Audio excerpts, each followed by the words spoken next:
A government watchdog group is exposing Elon Musk and his Doge team for false claims about how much their efforts saved American taxpayers. CNBC reports Elon Musk's Doge promised to slash $2 trillion in federal spending and to make the federal workforce lean and efficient. But even the cost savings it has claimed in an online wall of receipts of the smaller amount of $110 billion didn't check out, according to a report from the Government Accountability Office published Thursday. The GAO evaluated $110 billion of savings Doge claimed on a website with its wall of receipts from cuts including federal contracts, grants, and leases. The GAO said it found multiple issues limiting the transparency and reliability of these reported savings, including additional categories beyond contracts, grants, and leases. Doge tallied $215 billion in cuts, the GAO said. Elon Musk was recently called out for his Doge efforts during an interview with The Economist. After the election, you got very actively involved. Through Doge, you tried to cut a lot of spending, reshape the government.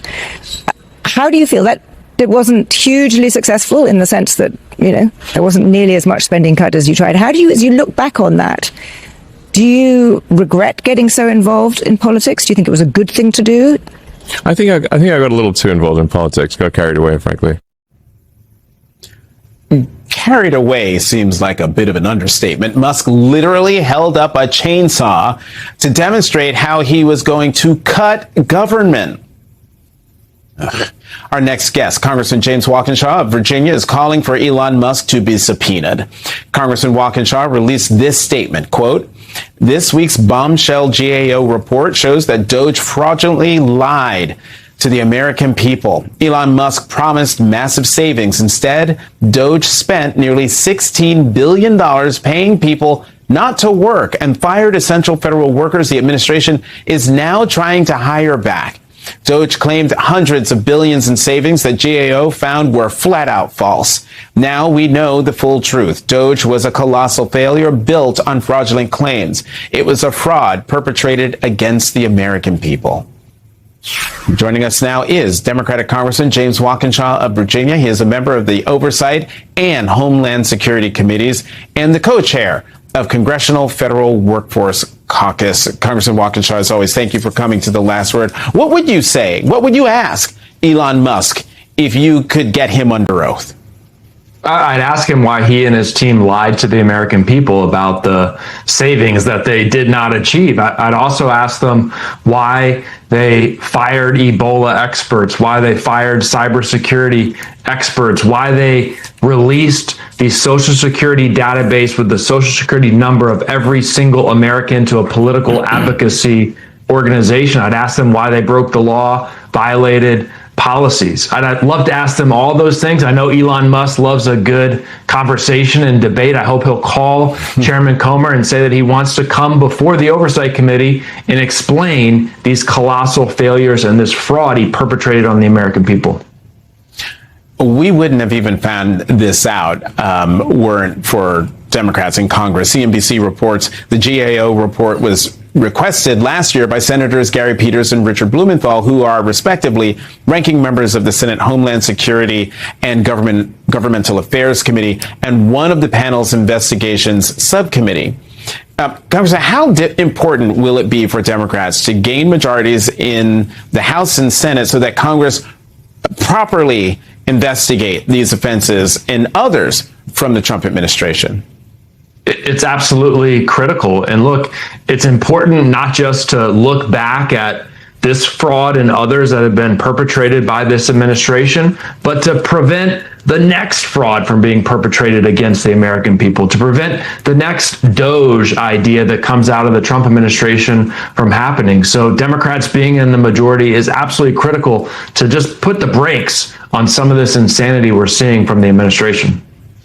Let me follow up on something, because you want to subpoena Elon Musk. How likely is it that Chair Comer would go along with a subpoena of Elon Musk, or is this something you will wait and see until see if Democrats retake the majority? Well, I'd love Elon Musk to come in voluntarily and explain himself. You know, he likes to talk. He likes to talk about his ideas and his projects. Let's come in to Congress and talk about this failed project. I hope he does it voluntarily. I don't think Chairman Comer has the guts to subpoena Elon Musk. If he doesn't, it's something that we'll do next year if Democrats are in the majority. I certainly am not going to let this go. Doge did incredible damage to my constituents who are federal workers, but just as importantly to the American people who rely on the services that those federal workers provide.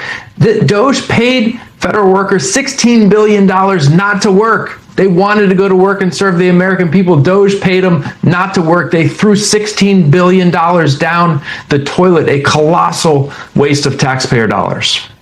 Let me get you on one more thing. There seems to be a lot of confusion about what's going on with that used Qatari jet given to Donald Trump, that the taxpayers could pay, all told, possibly $1 billion to outfit for the presidency. What answers do you want about that situation? Well, A, how much have the taxpayers paid already? Mm-hmm. And we need a firm commitment from Donald Trump and his administration that when he leaves the White House, and he will leave the White House, that airplane belongs to the United States taxpayers. They paid to renovate it. They paid to retrofit it. In my view, what should happen when Donald Trump leaves the White House is we should sell the airplane and give that money back to the taxpayers. But absolutely, under no circumstances should it go to Donald Trump or his presidential library. That would validate what I think is already the correct legal claim that receiving the airplane was a violation of the emoluments clause. If it goes with Donald Trump when he leaves the White House, clearly it was a gift. I think that's one of the reasons you're now seeing these statements coming out of the White House like, well, maybe it won't go to the library. They're starting to get concerned about the legal ramifications of announcing that before he leaves.